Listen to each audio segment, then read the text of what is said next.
Welcome to the ZimmCast, a program dedicated to bringing you what's new in agricultural marketing. The ZimmCast is the official podcast of AgWired and hosted by Chuck and Cindy Zimmerman. Hello and welcome to the ZimmCast. I'm Chuck Zimmerman. Before I go any further, I'm praying for all the people who have been devastated by the recent hurricanes, and especially those who lost their lives or homes and farms. It's truly heartbreaking to see the reports and realize this is going to take a long time for recovery, and that's if it's even possible. So in this episode, I'm going to share some audio from the recent Syngenta Media Summit 2024 that was held in the new crop protection facility in Greensboro, North Carolina. I'm grateful for the opportunity to be with a group of agricultural journalists and have personal time with Syngenta leadership. You'll hear more about the new facility coming up. I've created a virtual newsroom on AgNewsWire that contains photos as well as interviews and other audio for ag media to use. I've picked out the welcome we had from Jeff Cecil. He's head of North America Crop Protection Marketing, and that's in the form of a one-on-one interview about advancing innovation for the U.S. grower. After that, you'll hear closing comments from Vern Hawkins. He's Regional Director, North America President, and he focused on advancing American agriculture. So here's my interview with Jeff. First of all, tell me what you do. Yeah, Chuck, I'm the head of marketing for North America for our crop protection division, and I've been with Syngenta about 30 years. So take care of all of our marketing campaigns, all of our pricing and strategy for our products. Well, I think the first thing I'd love to have you just say a little bit about is the fact we're in a new facility that is actually still being worked on. I guess we're kind of one of the first groups to be able to come in here, which is we appreciate. Just tell us a little bit about this new facility that you're putting together. Yeah, so we've been on this site for the last 50 years here in Greensboro. We've moved a few hundred yards to a new facility just recently, about 6 months ago. We started moving into this building. The building really is all-encompassing. So we have our all of our commercial teams here, as well as our functions, including R&D. We have our scientists here on site, lots of labs. We have a really good opportunity to collaborate across all the different functions on site so that we can be as innovative as we possibly can. Well, using that term, innovation, is what I looked at as a theme for your opening talk here to the group.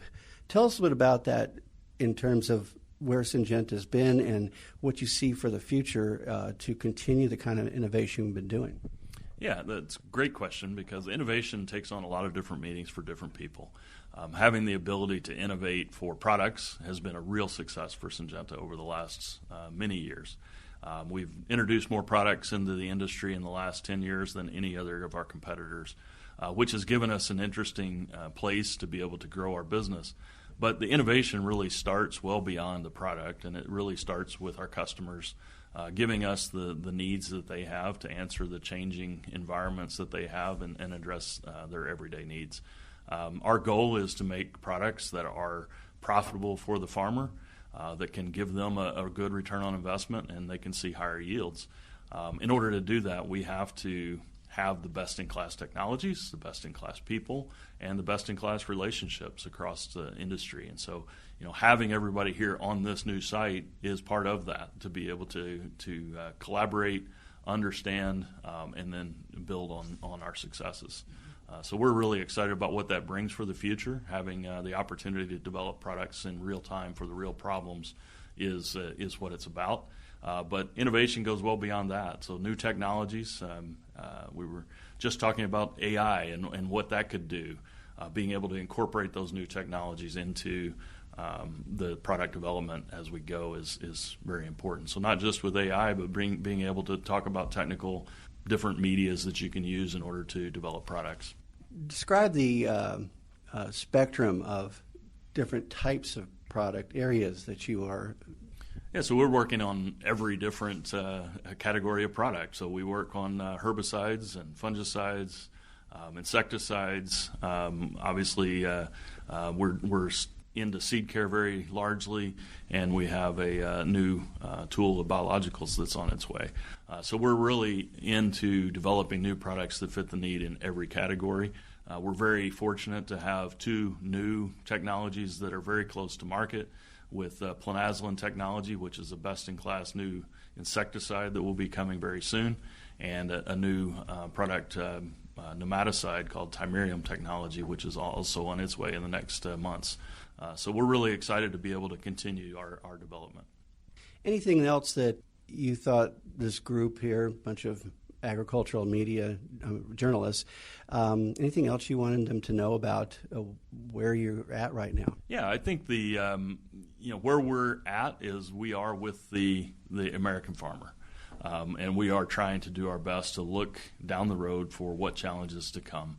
And we're trying to support U.S. agriculture in ways with new technologies, but beyond that, just our way of thinking, bringing in the opportunity to really collaborate with them and understand the needs they have every day, to look for the future and develop products. So, that's a big part of why we have the new site. The old site, we were there for 50 years.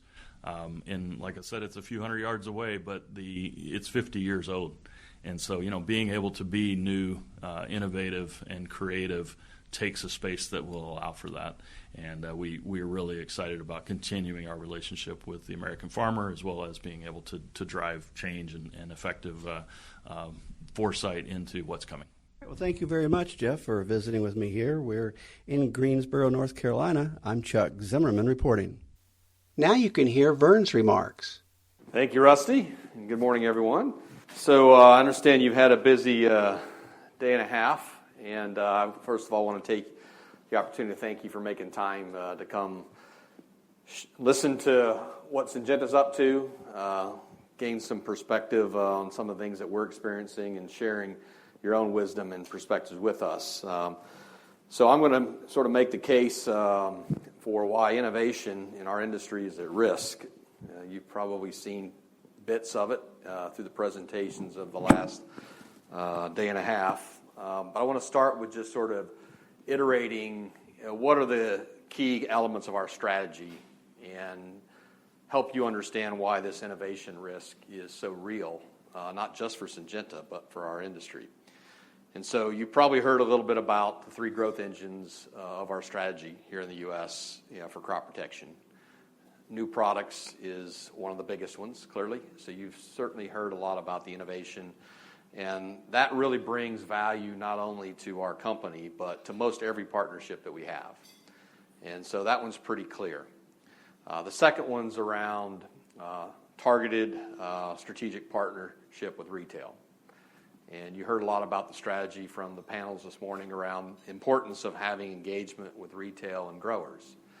And through and with the channel is something that we have a long-standing commitment to. We built trust and confidence because we understand that the retail chain has the ability to bring services to a broader segment of growers which are beyond our reach. They understand the differences and needs, and they have the capabilities and the investments to bring those services with our support. And so new products and innovation are certainly part of our value proposition to them, but there's a whole host of other things that they do with services, agronomy you heard about, and things that they need from us, that allow us to differentiate ourselves. And that's really important when you think about the type of market that we're going into. It's not only difficult for farmers right now, but it's difficult for retail because they have no growth in the marketplace at the moment, which means that they have to make choices about who they partner with and the supplier side, because when there's a no growth market, it means you take the business from somebody else or you accept decline. And so we've got to continue to work at bringing our value proposition, not just through innovation of new products, but through the way that we work with them and the things that they depend on us for. Then the third part of our strategy, so the third growth engine, is the digital ag solutions, which you've heard about. So this is something that we've been doing for over 20 years. You heard about this is how we engage with growers to be relevant with them in terms of their needs, help them with things like risk protection, not just innovation, services, agronomics. You heard about all of that. And they represent 35% of our brand of business today through our AgriEdge offer. So these are people that we know well. They're people that adopt our new products faster than the average marketplace. And so there's a significant relevance of innovation with this group in our strategy as well, because they depend on Syngenta. They have confidence in Syngenta. And so they're the ones that always are on the leading edge of our new technology and from an adoption perspective. And so the innovation kind of runs through all of those growth engines. And so I'm not going to show you some slides, but I'm just going to share some facts with you around what does the EPA problem that you've heard about mean, for agriculture. And so we are, first of all, the company that invests the most in R&D and crop protection. And so we're not the only ones that are experiencing this, but if we're experiencing it with the critical mass that we have, you can bet that every other company that's investing in R&D is also experiencing it. And I sit on the Crop Life America board, so in fact I know that everybody is, and the stats are public, so we can see who is and is not registering products. And so when you look at what's going on at EPA right now, it's been referenced that we made a number of visits. We know the backdrop of the Endangered Species Act. We know about the legal influence on the way that the EPA spends their times. Now the court is getting priority over work to defend the EPA's position against ESA before they do the work of registering products. And they'll tell you that the people that do that work are the same people that do the risk assessments for registering new products. That's a problem. We know that they're not funded adequately to do the extra work that they've been given. Our industry, through the last PREA authorization, contributed more money for registration to get more accountability and delivery. And so they signed on to that accountability, but they have not delivered. And there's not really an effective recourse for that. Fees just went up without any dialogue October 1st, for registrations.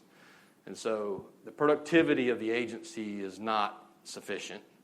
The support that the agency has, from a funding perspective is not sufficient. And there's a whole series of layers of issues there, from retiring staff, inability to recruit because of funding, because of skill sets, because of interest in working for the EPA. And so the EPA, from a funding perspective, did not get support. Our industry took a position to ensure that OPP, the Office of Pesticide Programs, was funded because that's where the registrations happen. We made some progress, had some success with that, but in fact, the funding really hasn't materialized anything significant in terms of improvement. And so now what we have is an industry that is paying more for less results. The degree of difficulty to register a new novel mode of action compound is higher because the standards have been elevated. And now you're hearing with the ESA parameters, we're limiting the ability to utilize new products and innovation from a landmass perspective with buffer things that you've heard about. And so this sort of paints a picture of a smaller opportunity for sure. But now if I give you a couple stats, so reduced risk pesticides were eligible for expedited review. Always have been. What largely drives the reduced risk pesticide classification is that the new compounds have benefits versus the competing compounds for the same uses. Things like human health, ecotox, the parameters that the EPA does their risk assessments against. And so if you take our last round of reduced risk products just for Syngenta, which were registered 6 to 9 years ago, in our case, fungicides, the U.S. was the 4th country in the world registered for these compounds. That's kind of what we were used to in terms of the efficiency, the effectiveness, the quality of risk assessments from the EPA. There's probably 55 to 60 countries that have registered those products now that we registered 6 to 9 years ago. So Adepinin or Mirabis brands would be one of those, Solatinol would be one of those, or Trivapro that you would know. And so the two compounds that we have in the agency right now, which you've heard about while you're here, planazolam and timerium, are well past their PREA commitment date and probably will be close to 2 years after their PREA commitment date before they're approved, if we're successful in getting them approved. And so if they were registered today, the first one we would be 21st country in the world registered. If the second one were registered today, we'd be the 14th country in the world registered. That begins to create a picture of what is the competitiveness of the American farmer versus the rest of the world for the best-in-class chemistry, lower use per acre, more specific in terms of the benefits it provides, and a better profile because it's reduced risk. And so this is what the EPA asked for. This is what all the people that challenge the EPA ask for, unless they just don't want pesticides at all. And we don't have a system now that enables the output of those kind of compounds. And if you think about what countries are in the list of the first compound, okay, Brazil has a registration. Brazil used to take longer to get a registration in the U.S. And now they have access to this technology. And you've heard about trade. And now you think about, so what is the true competitiveness of our farmers in the U.S. continuing to be on the leading edge? And then let's talk about the financial impact of what I just described. So we're the largest R&D investment company in the industry. The cost to register a compound is well over $300 million now. We used to get a compound through the system with approval in 10 to 12 years. I think you probably saw earlier this week. It's 3 or 4 years longer than that now. And so the pain of that particular situation is you lose value on the front end and you lose value on the back end. So the front end, we can normally get to peak sales within a 3-year period. So you're talking easily, a $50 million plus number for a blockbuster compound, which is typically what we're developing just because of cost efficiency and the extra cost of getting it there. And then we have a data comp system here in the U.S. that many of you will be familiar with, which allows us to get protection on the value of our data as followers come in. And so if you lose the 3 years on that, in addition to the sales that you lose in the first 3 years, you have to ask yourself, can you continue to invest in R&D? And if you do the math, it'd scare you. And I'm not suggesting that we're going to give up on R&D, but we're at a critical point where we now have to engage with our government in a way that they have not been engaged before. The EPA, in my opinion, is not going to fix themselves. We've made the visits. You heard about that. They give you the excuses. They've gotten comfortable with the excuses. Some of the excuses are real, so you can't say that they're not in a difficult spot. The courts do have control of them because somebody's made a decision that general counsels are going to have more authority and influence in their organization than the scientists making the regulatory approval decisions. So we've got that whole challenge, with the EPA, and we've got to find a way to get the risk assessment piece normalized. But when you look at the endangered species piece, where we're limiting the use pattern and the time constraints, we've got more problems than just the risk assessment argument that we've typically had dialogue with the EPA on. And so when we look at the cost of R&D and now a limited output in terms of the return, for the suppliers or the R&D companies that are investing, and you think about what happened in Europe.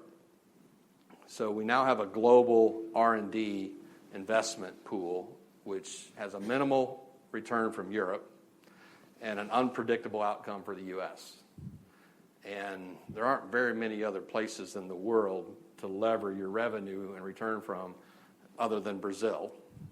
And that just creates a competitive dynamic for American agriculture that you really don't want to think about. And so we've got to find a way to go beyond the EPA. We're going to have to engage Congress, probably through the ag committees, and help them understand this picture, because it's not just the Syngenta picture that is the reality. Every major R&D supplier has a story just like the one I told you. We just happen to have more of them because we have a richer, deeper pipeline. And we probably also need to engage the USDA, because part of their mission is about the American farmer being productive, being competitive, and this is not something that's in the dialogue adequately at the moment. And so I'll certainly continue to engage with CropLife and work with the industry as a whole. We're going to need farmer groups involved. You all probably have a role in helping people understand that if we don't address this in the next 2 to 3 years and we lose the investment in R&D, it'll be hard to get back. It will be hard to get back.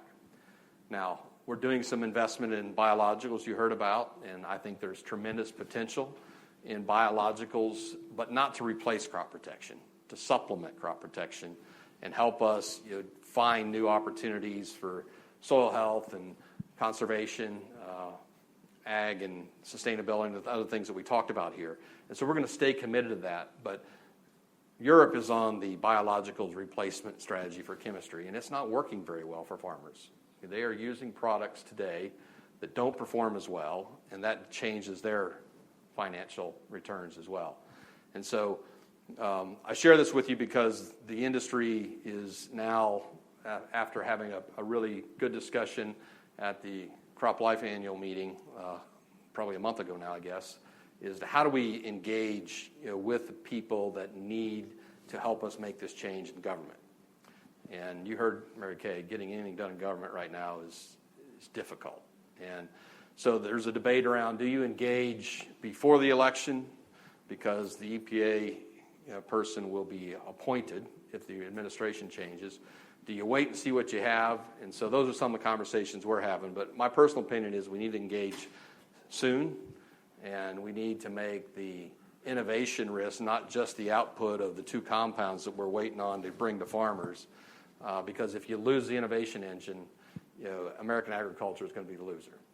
And so this is something that is probably at a more concerning state than it's been in my career, and I've been around a while, and we've got to find a different way to influence it.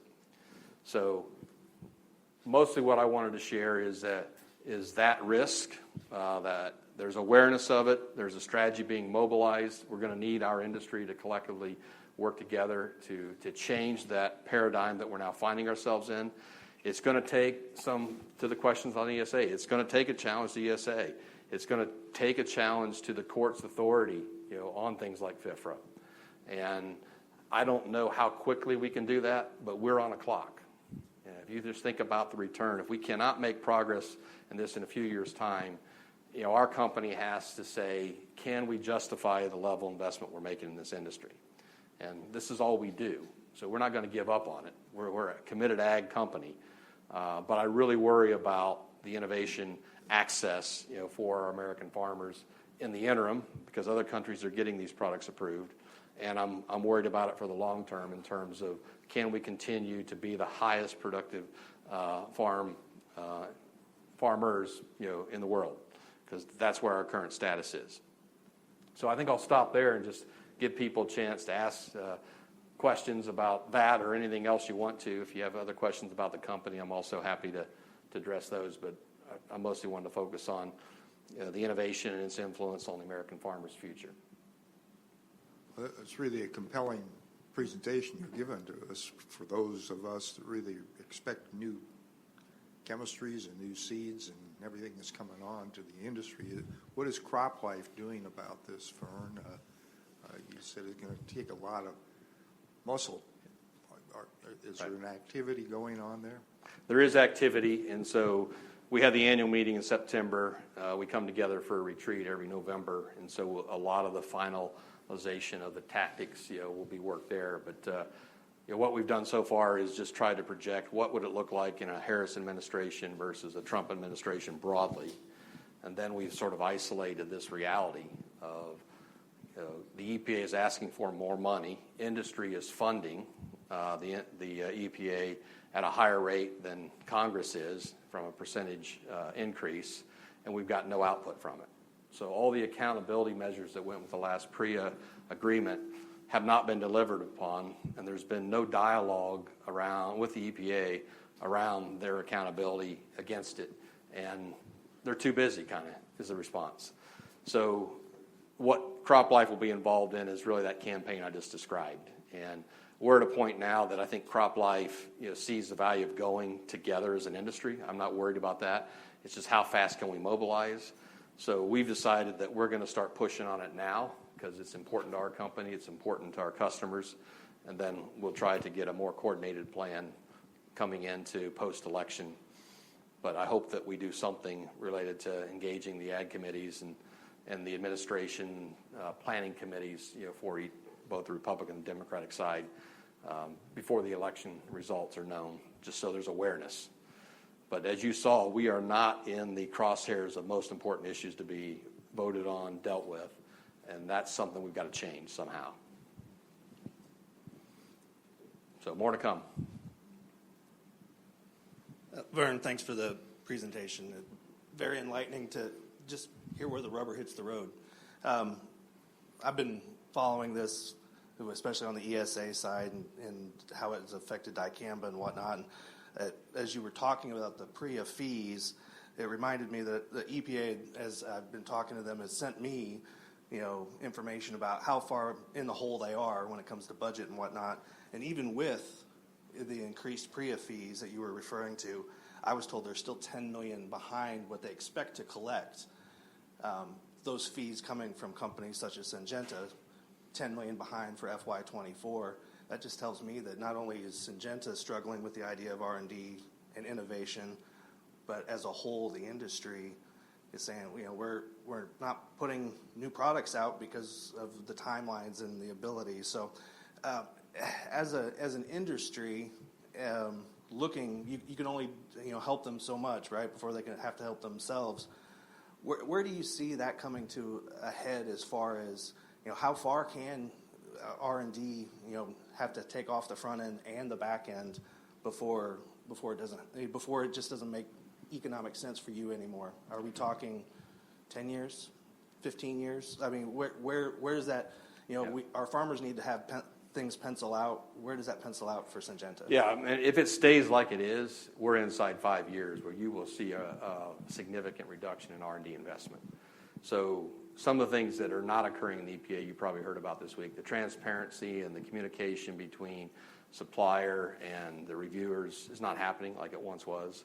There's certainly not delivery against the goals and the commitments, so there's no accountability, and there's no recourse right now because they're just blaming it on funding and court direction from their general counsel, and the Ag Committee and Congress at large is not funding the EPA at the macro level. And if you're not investing in your people and filling your open headcounts in skill sets that are actually quite specialized, it's hard to catch up because their attrition is actually at the same rate or faster than their replenishment. And so if we don't address this within a 5-year window, you will certainly see a material reduction in R&D investment. And if you go back and you look at what's happened to consolidation of our industry, of the companies that have come together, Corteva came together, and what happens in those, you normally lose R&D investment because they're looking for efficiency, and they don't stop spending in R&D, but the aggregation of the two companies ends up with a smaller number. And there's not more efficiency coming in the output side. There might be some efficiencies internally, but if you think about the economic downturn we're now in, this is not an environment for people increasing their R&D investment. People are trying to shore up expenses in every category, and I expect you will see a downturn in R&D investment in 2025 just because of the economic challenges. And then if you sort of begin to see less confidence in the access, to markets, the U.S. is, it's still the most important market in the world, and we are now vulnerable as a predictable and accountable regulatory approval country. And that's not a place we've ever been.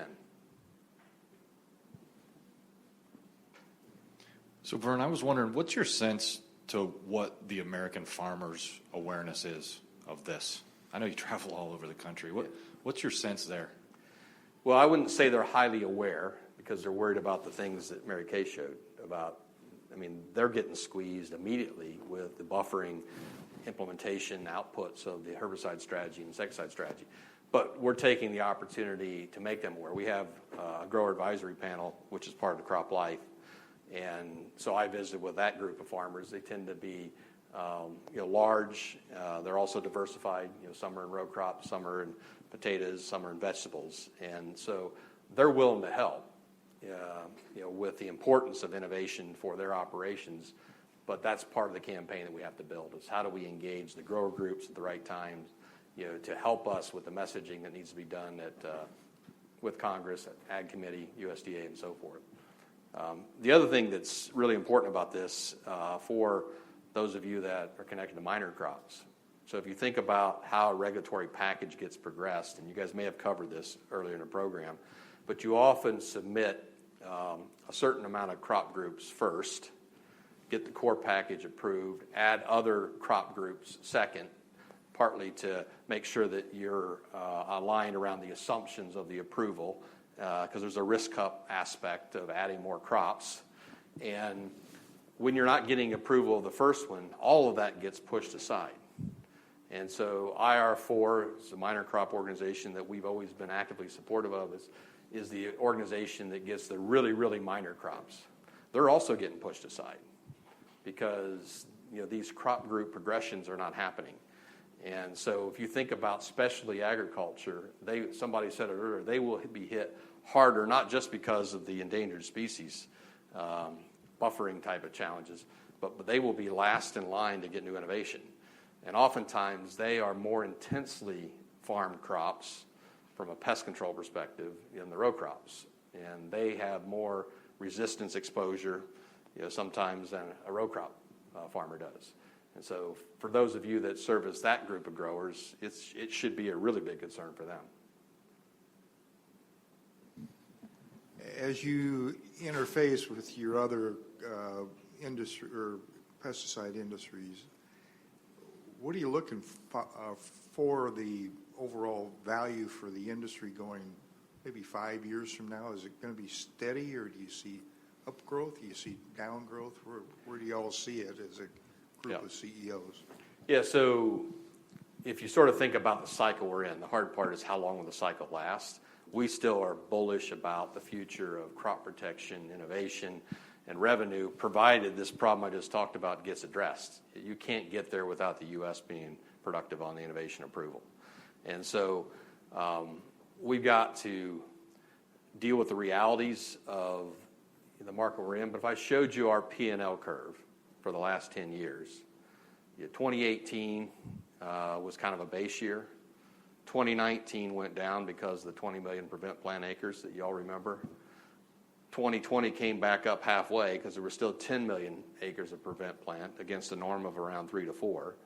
And 21's when the breakout occurred. 22, we got growth as well. 23, the market declined a little bit. We were able to hold our business, and then we're seeing a more significant decline in 24, which is erasing a significant piece of that growth in 21 and 22 as a market. If you go back before the 2018 period, you'd see 5 to 6 years of pretty flat market, up and down single digits. And our P&L would show that we held our profitability through that period by growing share in the tough markets. And so if this cycle lasts 5 or 6 years, it won't be 5 years. My hope is that I think 25 is going to be really tough globally and here. I think we'll have an opportunity to begin rebuilding in 26. I don't think it's going to be a rocket ship, back to where we just came from, but I think we can begin to rebuild in 26, and I hope it's more of a 3-year sort of variety of the cycle, which says that when we do break out, we will have opportunities to grow revenue again. And what typically happens is people overreact to a long cycle. Nobody can afford inventory with cost of capital right now that's surplus. And so people will manage that tight, and the retailers don't want the inventory. And I promise you the suppliers can't afford to hold it because we're producing 6 months in advance of demand. And so there'll be a point, if something happens globally with drought or economically that creates a surge of demand, there will be supply constraints again. I don't think they'll be as long as they were through the COVID and some of the China regulatory constraints. But we will see that opportunity, and that will create more optimism, to invest, to build, the marketplace again. But if you go out 10 years, I think biologicals are going to be much more relevant in the 5 to 10 year window, we believe. And I say to people that 10 years from now, I think the biggest opportunity for agricultural inputs is fertilizer replacement. There's a lot of pressure on fertilizer. There's a lot of science learning, recognizing that the nutrient cycle of soil has the ability to utilize nutrients are there in a much better way than they currently do, because many of them are bound up or unavailable. And there are people working on technology to solve that problem, including Syngenta. I hope we're the ones that crack it. I happen to have the opportunity to have a lens externally. I'm on a small startup board, with a company working in soil, where I get a chance to learn a lot of things outside the company. And I don't know who's going to crack it, but somebody's going to crack it. And there are ways, for the soil nutrient cycle to be much more contributing to plant productivity in a sustainable way than what we're currently doing with our current practices with synthetic or supplemental fertilization. You can't do it across the whole marketplace, but over time, momentum will build just like a typical adoption curve. And so I think that's kind of a decade out there, and biologicals will be a contributing factor in that, especially in the soil health space. So maybe, Vern, just what final parting words would you have for us, for the group here?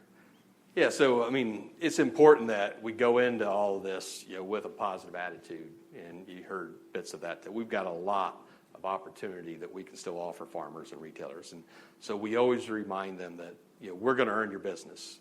We recognize some of the macroeconomic things and the immediate challenges. There's more concern about access to operating loans and debt, and we've got to be sharper with our segmentation.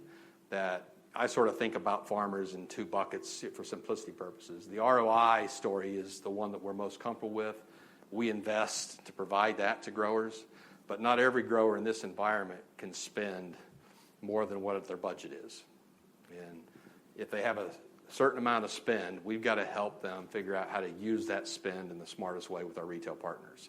And so that's the way we're thinking about it. We're not giving up on selling ROI, because there's still a lot of farmers out there that are strong enough and invested enough, to think and act that way.